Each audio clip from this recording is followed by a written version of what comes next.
Excited na ba kayo sa inyong flight? Kadalasan, marami ang kinakabahan dahil sa dami ng nababalitang problema sa airport at sa mga airlines. Tulad ng problema sa pag-check-in, mga na-cancel o na-delay na flights, mga nawawalang bagahe at mga pasaherong na-offload o hindi pinasakay ng eroplano. Sa ganitong mga pangyayari, dapat alam natin ano ang mga dapat nating gawin. Paano natin poprotektahan ang ating sarili at ang ating mga karapatan? Sa Civil Aeronautics Board Regulation No. 9 o mas kilala bilang Air Passenger Bill of Rights, nakasulat ang mga karapatan ng mga pasaherong pauwi at paalis ng Pilipinas. Right to accurate information, karapatan sa tamang impormasyon. Karapatan ng lahat ng pasahero na malaman ang kumpletong impormasyon sa kaniyang biyahe tulad ng mga dokumentong kailangan sa check-in, mga patakaran kung paano magpa-refund o mag-rebook ng ticket, at mga proseso kapag delayed o cancel ng flight. Kapag nag-book kayo ng ticket, dapat ay kasama ang mga impormasyon na ito na inyong matatanggap at dapat available rin ito sa websites ng inyong mga airlines. Right to full value of the purchased service. Karapatan na matanggap ang buo at karampatang halaga ng biniling serbisyo. Una, right to be processed for check-in. Karapatang makapag-check-in. A passenger is not considered late or no-show and should not be denied check-in if they're already within the air carrier's designated check-in area or cordoned zone at least 1 hour prior scheduled time of departure. Ibig sabihin, kung ang pasahero ay nakapila na para sa check-in at least 1 hour bago ang scheduled departure at dahil sa haba ng pila ay halos abutin na siya ng boarding time, siya ay hindi pwedeng ituring na late sa check-in at karapatan ng pasahero na maproseso pa rin sa check-in at makasakay ng eroplano. Kapag nagpupumilit ang airline na ang pasahero ay late, required ang airline na magpakita ng ebidensya na magpapatunay na siya nga ay late. Ilan sa mga kailangang ipakita ng airline ang mga sumusunod: sinumpaang salaysay ng mga airport staff, CCTV recordings na magpapakitang late nga ang pasahero, number slip kung sila ay nagbibigay nito sa entrance ng check-in, at iba pang patunay na ang pasahero nga ay talagang late. Right to sufficient processing time. Karapatan sa sapat na oras ng pagproseso para makapag-check-in. Check-in counters in international airports and airports designated by the Department of Transportation should be open at least 2 hours before the scheduled time of departure. Kaakibat ng naunang karapatang makapag-check-in, kailangan ng airlines ay magbukas ng check-in counters 2 oras bago ang schedule ng paglipad. Dapat magbukas ang airline ng special na check-in counter para sa mga flight na malapit ng umalis. Dapat mayroong special check-in counter na prioridad ang mga sumusunod na pasahero, mga senior citizen, mga taong may kapansanan, at mga taong nangangailangan ng espesyal na assistance. General rule: no passenger may be denied boarding without his or her consent. Bilang general na patakaran, walang pasahero ang dapat ma-deny sa boarding kung hindi niya ito pinahihintulutan, maliban na lamang sa mga sumusunod na exemption: overbooking, immigration issues, health concerns, non-appearance at the boarding gate, government requisition of the space. Pag-usapan natin ang detalye ng mga ito. Ano ang overbooking at bakit ito nangyayari? Ang overbooking ng mga flight ay ginagawa ng mga airlines para makamit ang maximum na kita at mapanatili ang mababang presyo ng tickets. Batay raw sa mga datos, hindi lahat ng mga pasahero na may mga reservation ay natutuloy sa kanilang flight. At upang ang flight ay mapanatili nilang puno bago lumipad, nagbebenta ang airlines ng sobrang ticket lagpas sa bilang ng aktwal na upuan sa eroplano.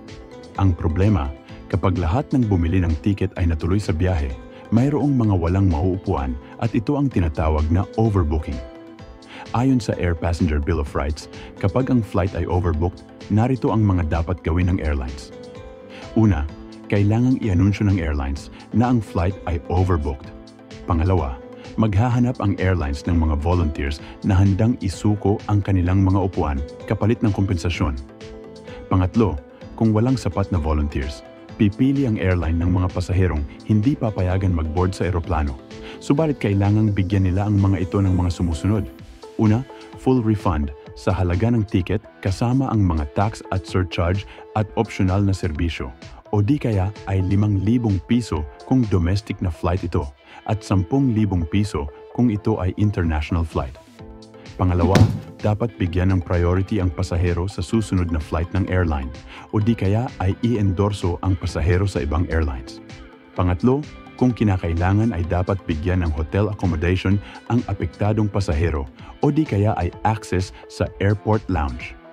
Kung ang flight ay overbooked, ang mga sumusunod na pasahero ay bibigyang prioridad na makasakay ng eroplano. Mga minors na walang kasama, mga senior citizens at may mga kapansanan. Mga pasaherong may kasamang 4 na taong gulang o mas bata pa. Mga pasaherong may nakatakdang medical procedures. Mga pasaherong na-deny na sa naunang boarding. Mga pasaherong may mga connecting flights. Ang airlines ay hindi pwedeng mag-overbooked ng higit sa 10% ng total na upuan ng eroplano. Ibig sabihin, kung ang isang flight ay may 100 upuan, maaari ninyong asahan na 10 upuan nito ay overbooked. Right to compensation and amenities. Karapatan sa kompensasyon at amenidad. Kung ang ating flight ay na-cancel, na-delay o nabago, narito ang ating mga karapatan. Kapag ang kanselasyon ay kasalanan ng airlines, ibig sabihin, mga kanselasyon na hindi naman related sa masamang panahon o hindi related sa mga issue ng pasilidad sa airport tulad ng traffic sa runway. Ilan sa mga kanselasyon na kasalanan ng airlines, halimbawa aircraft maintenance issue, hindi pa tapos mag-refuel o maglinis ng eroplano, overbooking na nag-cause ng mahabang delay at problema, late dumating ang eroplano na sasakyan, at iba pa. Kapag ang flight ay na-cancel, mahigit sa 7 araw bago ang scheduled time of departure. Halimbawa, kung ang departure natin ay Marso 8, kung Marso 1 ito inanunsyong na-cancel, ito ay katumbas ng 8 araw. Ito ay higit sa 7 araw. Narito ang ating mga karapatan. Dapat tayo ay makakatanggap ng notification. Tayo ay eligible para sa full refund na walang cancellation charge. O di kaya ay magpa-rebook ng flight na walang additional charge sa first rebooking. Subalit kung ang flight na napili ay mas mahal sa nauna na nating binayaran, ang diferensya ng unang flight sa bagong flight ay kailangang bayaran. Kapag ang flight ay na-cancel eksaktong 7 araw o mas mababa pa bago ang scheduled time of departure.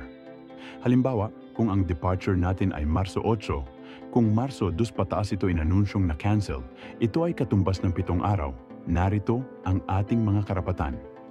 Dapat tayo ay makakatanggap ng notification. Tayo ay eligible para sa full refund na walang cancellation charge o di kaya ay magpa-rebook ng flight.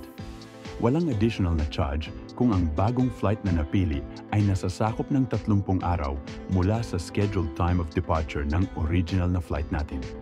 Kung lagpas ng 30 araw, ay babayaran natin kung may diferensya sa presyo ng ticket. Halimbawa, kung ang flight natin ng Marso 8 ay na-cancel, dapat ang pipiliin nating flight sa rebooking ay pasok sa 30 araw pagkatapos ng Marso 8 para walang additional charge. Kapag binilang natin sa kalendaryo ito ay hanggang Abril 9. Kapag ang flight ay na-cancel, 24 na oras o mababa pa, dapat tayo ay makakatanggap ng notification. Bukod sa full refund at libreng rebooking, kung ang pasahero ay nasa airport na sa panahon ng biglaang cancellation, entitled ang mga apektadong pasahero sa refreshments o meals o mga vouchers. Dapat ring bigyan ng libreng accommodation ang pasahero, libreng transportasyon papunta sa hotel at papunta muli sa airport, free phone calls, internet access, at first aid. O di kaya ay i-endorse ang pasahero sa ibang airlines na walang additional na babayaran. Paano naman kung ang flight ay delayed?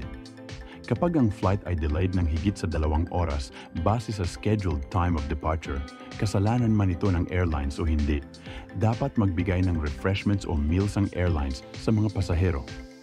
Kapag ang flight ay delayed ng higit sa 4 na oras base sa scheduled time of departure at ito ay kasalanan ng airline, maaaring ituring ito na katumbas ng isang canceled flight at pwede mag-avail ang mga pasahero ng mga option tulad sa canceled flight na pinag-usapan natin kanina, kagaya ng full refund, rebooking at iba pa. Kapag ang mga pasahero ay nasa loob na ng eroplano at ang eroplano ay hindi pa rin nakakalipad 3 oras mula sa pagsarado ng pinto ng eroplano o di kaya naman para sa mga arriving passengers. 3 oras mula sa paglapag o touchdown ng eroplano sa airport, kailangang magbigay ng airlines ng pagkain at tubig sa mga pasahero, satisfactory and working air conditioning, medical attention when needed, timely and accurate announcements. Kung pagkatapos ng 30 minuto mula sa 3 oras na palugit ay hindi pa rin nakakalipad ang eroplano, karapatan ng mga pasahero na lisanin ang eroplano at makatanggap ng libreng hotel accommodation. Kung ang apektadong pasahero ay mayroong connecting flight at naiwan siya ng connecting flight na ito dahil sa delay na kasalanan ng airlines, karapatan ng pasahero na mabigyan ng libreng accommodation at libreng flight rebooking na walang babayaran. Kung ang airline ticket class na nabook ng pasahero naman ay na-downgrade, halimbawa ay business class dapat pero naging economy class, karapatan ng pasahero na makatanggap ng refund sa diferensya ng business class at economy class. Right to compensation for delayed, lost, or damaged baggage. Karapatan na mabayaran sa na-delay, nawala, o nasirang bagahe. Sa bawat 24 na oras ng pagka-delay ng bagahe, ang pasahero ay dapat bayaran ng airlines ng halagang 2,000 piso. Halimbawa, 48 oras ang delay ng bagahe, makakatanggap ang pasahero ng 4,000 piso. Eligible din ang pasahero na ma-refund ang baggage fee na binayaran kung hindi maibigay sa kanya ang bagahe sa loob ng 24 na oras. Kung ang bagahe ay nagkaroon ng anumang sira at ito'y kasalanan ng airlines, dapat itong bayaran ng airlines sa pasahero batay sa International Convention na umiiral. Kung ang bagahe ay hindi na ibigay sa pasahero sa loob ng 7 araw, ito ay ituturing na nawala o lost baggage at dapat makatanggap ang pasahero ng kabayaran dito. Kung ang pasahero ay na-offload, ang kaniyang bagahe ay kailangang maibalik sa kanya ng maayos, walang delay at walang sira. Upang mapanatiling responsable ang mga airlines, the government can impose a fine of up to 2 million pesos against the airlines. Maraming salamat po sa panonood ng ating video mga kabayan. Kung ang video na ito ay nakatulong sa inyo at nakapagbigay ng kaalaman, please like and subscribe. Kita-kits tayo sa susunod na video. Salamat po.